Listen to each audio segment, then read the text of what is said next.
तो UP PCS special में आज हम लोग बात करते हैं उत्तर प्रदेश लेजिस्लेचर। ठीक है, हम लोग political system of UP discussion कर चुके हैं। ठीक है, इसका तीसरा लेक्चर चल रहा है। तो सबसे पहले हम उत्तर प्रदेश लेजिस्लेचर के बारे में हम लोग डिस्कशन करेंगे। ठीक है, देखिए सबसे पहले before starting the chapter we have discussing certain points. तीन चीज़ें होती हैं। ठीक है, एक लेजिस्लेचर होता है, एक एग्जीक्यूटिव होता है, एक जुडिशरी होता है। जुडिशरी को आपको अच्छे तरीके से मालूम होगा। जुडिशरी में सुप्रीम कोर्ट आता है, हाई कोर्ट आता है, सबऑर्डिनेट कोर्ट आता है। ये आपकी जुडिशरी हो जाती है। एग्जीक्यूटिव का मतलब क्या होता है? किसी रूल्स को, रेगुलेशंस को एग्जीक्यूट करना। ठीक है, अब लेजिस्लेचर का मतलब क्या होता है? जो लॉ मेकिंग बॉडी के जो काउंसिल ऑफ मिनिस्टर्स होते हैं, ठीक है, मिनिस्टर्स होते हैं, इन लोगों को बोलते हैं। ठीक है, यानी कि एक विधानसभा है, विधान परिषद है, ये सब होता है। यहाँ पर मीटिंग होती है और यहाँ पर जो रूल्स बनते हैं, ठीक है, उसको बाद में लेटर ऑन पार्लियामेंट में पास कराया जाता है और वही एग्जीक्यूटिव की फॉर्म में होता है। जब एग्जीक्यूशन हो जाता है तो वही रूल बन जाता है। अब वो जुडिशरी के अंडर में चला जाता है। ठीक है, तो ये हमारा बेसिक फंडामेंटल था। अब हम लोग शुरू करते हैं लेजिस्लेचर के बारे में। ठीक है, सबसे पहले जो लेजिस्लेचर का स्टार्ट हुआ है बेटा 1861 में हुआ। ठीक है, 1861 में as you know that Britain की गवर्नमेंट थी। ठीक है, तो ये चीज़ आपको थोड़ा सा याद रखना है। सबसे पहले स्टार्टिंग 1861 में the first time of the state 5 January 1887 legislature council को इस्टेब्लिश करा गया, जिसमें 9 नॉमिनेटेड मेंबर थे। ठीक है, और उनका जो नेम था दिया गया था north western provinces and Awadh legislature, यानी कि यूपी का नेम है। ये शुरुआत में इन लोगों ने मेंशन करा था। Got it?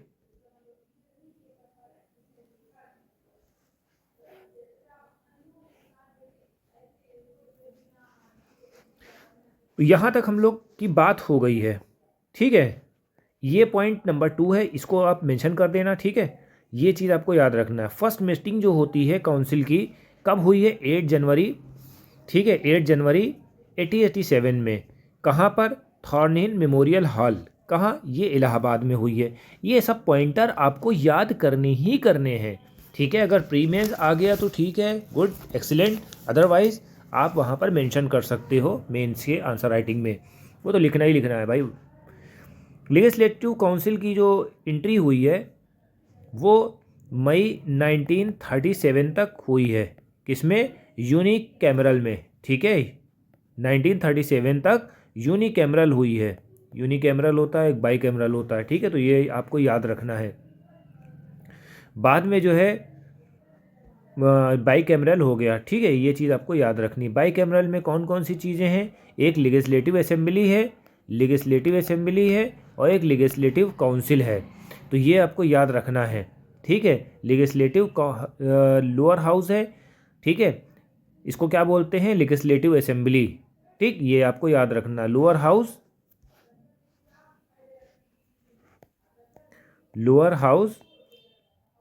Legislative assembly. ठीक है, अपर हाउस लेजिस्लेटिव काउंसिल। आपको ये बात आपको ध्यान में रखनी है। इस डेट के ऊपर ध्यान ना दिएगा, ये मेंशन करा है। ठीक है, तो यहाँ पर ये बातें हो गई हैं। अब हम लोग चलते हैं लेजिस्लेटिव असेंबली के बारे में हम लोग बात करते हैं। इसका क्या सिस्टम है? यूपी की जो लेजिस्लेटर काउंसिल है वो सबसे हाईएस्ट है with the bicameral. Legislative council है, अपर हाउस बोला जाता है। लेजिस्लेटिव असेंबली है, उसको लोअर हाउस बोला जाता है। ठीक है, इसमें आपने देखा है कि 403 सीटें होती हैं। ये आपको याद रखना है लेजिस्लेटिव। ठीक है, लेजिस्लेटिव काउंसिल में कितने मेंबर हैं? 100 मेंबर हैं। फिर 1967 में legislative assembly strength member revised कितनी हो गई? 426 हो गई। एंड स्टिल 431 हो गई। अब क्या हुआ कि इसमें एंग्लो इंडियन को भी ऐड ऑन किया गया। फिर 2000 में क्या हुआ? 9 नवंबर 2000 में लेजिस्लेटिव असेंबली जो होती है रिड्यूस हो गई। भैया रिड्यूस क्यों हो गई?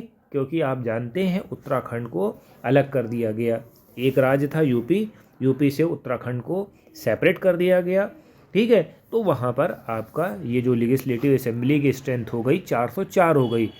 फिर 2019 के अमेंडमेंट एक्ट में एंग्लो इंडियन वाली सीट भी चली गई, तो फाइनली 403 पे आके ये ग्राफ रुका, ठीक है। ये बात आपको 3 पॉइंट में मेंशन करनी पड़ेगी भाई। 403, फिर थोड़ा सी बढ़ी 26 हुई, फिर उत्तराखंड बना 2000 में, फिर रिड्यूस हो गई 404 में, फिर 2019 में क्या हुआ, एक्ट आया जिसमें एंग्लो इंडियन की सीट एक थी वो भी चली गई, ठीक है। तो फाइनली 403 मेंबर हैं, ठीक है। तो ये बात आपको याद रखनी है, ठीक है। फर्स्ट लेजिस्लेटिव असेंबली को कब फॉर्म करा गया था? 8 मार्च 1952 को बनाया गया था।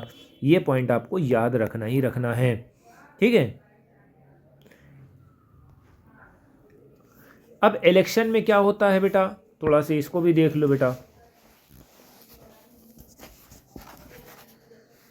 इलेक्शन में क्या होता है बेटा, member of legislative assembly regional constituency से लड़ते हैं और जो जीत जाता है उसको सीट मिल जाती है।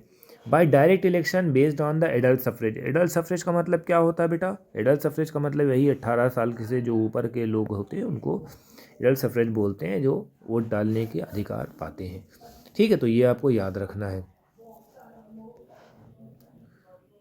Election member of the legislative each state divided into territorial constituency. सब पॉपुलेशन के हिसाब से आपको दिखाया जाता है, ठीक है। जितनी भी सीट्स होती हैं अकॉर्डिंग टू पॉपुलेशन आपको डील करना होता है। आर्टिकल 170 में बताया गया है सेंसस के हिसाब से parliament responsible for determining number of seat in the state legislative and reconfiguration of territorial constituencies, ठीक है। पॉपुलेशन बढ़ती रहती है तो वहाँ पर सीट भी आपकी बढ़ती रहती है, ठीक है। बड़े बड़े शहरों में आप देखोगे, अब जैसे लखनऊ है तो लखनऊ में आपने देखा होगा कि 9 सीटें हैं, ठीक है। तो इस तरह से होता है, पॉपुलेशन के अकॉर्डिंग वो लोग मेंशन करते हैं, गॉट इट। ये बात आपको थोड़ा सा ध्यान रखनी है। ये चीज़ आपको याद रखनी। क्वालिफिकेशन आपको पता ही होगी, क्वालिफिकेशन के लिए आर्टिकल 173 आया है बेटा। इंडियन होना चाहिए, लेजिस्लेटिव असेंबली के लिए इंडियन होना चाहिए, 25 साल की उम्र होना चाहिए, ठीक है, ठीक है। ये चीज़ आपको याद रखना है। अब आर्टिकल 332 इसका क्या काम है? इसका काम ये है कि रिजर्वेशन देता है। 332 जो होता है आर्टिकल रिजर्वेशन देता है, किसमें? SC ST के लिए, ठीक है। ये बात आपको मेंशन करनी पड़ेगी, गॉट इट। अब हम लोग टेन्योर की बात करते हैं। टेन्योर ऐसे नहीं पूछेंगे बेटा, दे आस्क अबाउट आर्टिकल 172 किसके अंडर में आता है, तो आप लिख सकते हो लेजिस्लेटिव असेंबली के अंडर में आता है। उसका टेन्योर एक्सप्लेन करता है, ठीक है। टेन्योर भैया 5 ही साल का होता है फर्स्ट मीटिंग से, ये आपको याद रखना है। डिज़ोल्व भी हो सकता है गवर्नर पे on the advice of CM, ठीक है। But proclamation of emergency in operation parliament can be extended. Parliament extend भी हो सकता है और बंद भी हो सकता है, ठीक है, ख़त्म भी हो सकता है, ठीक है। तो ये चीज़ आपको डिज़ोल्व भी हो सकता है, सॉरी, ये चीज़ आपको याद रखना है। गवर्नर और एडवाइस ऑन ऑफ प्रेसिडेंट की वो चीफ मिनिस्टर की एडवाइस पे बंद हो सकता है, ठीक है। ये चीज़ आपको याद रखना है। ऑफिशियल कौन कौन से होते हैं? स्पीकर्स होते हैं और डिप्टी स्पीकर्स होते हैं। Both are elected member of the legislative council from the member, ठीक है। Speaker can be submit their resignation to deputy speaker and deputy speaker can submit resignation to speaker. बड़े वाले पद वाले को दिया जाता है, तो ये बात आपको याद रखनी है, ठीक है।